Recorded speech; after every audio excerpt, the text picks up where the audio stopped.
তোমার বাবা কোনোদিনও এই 7টি কথা তোমাকে কখনো বলবে না। যদি তোমার বাবা এখনো বেঁচে আছে তাহলে ভিডিওটা সম্পূর্ণ দেখো। 1. তোমার বাবা সমস্ত কষ্ট সহ্য করে থাকেন যা তোমাকে বুঝতে দেন না, যাতে তুমি সব সময় নিশ্চিন্তে থাকতে পারো। 2.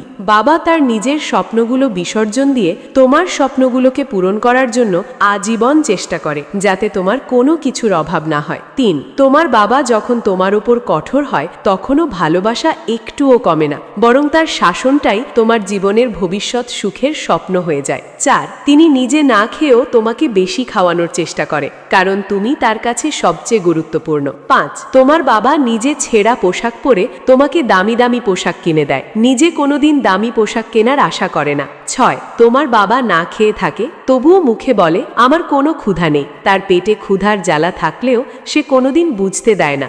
7. যেদিন তোমার বাবা পৃথিবী ছেড়ে চলে যাবে সেদিন তুমি বুঝবে বাবা ছাড়া পৃথিবীটা কত কঠিন। কথাগুলো যদি ভালো লাগে অবশ্যই ছোট্ট একটি লাইক দিও।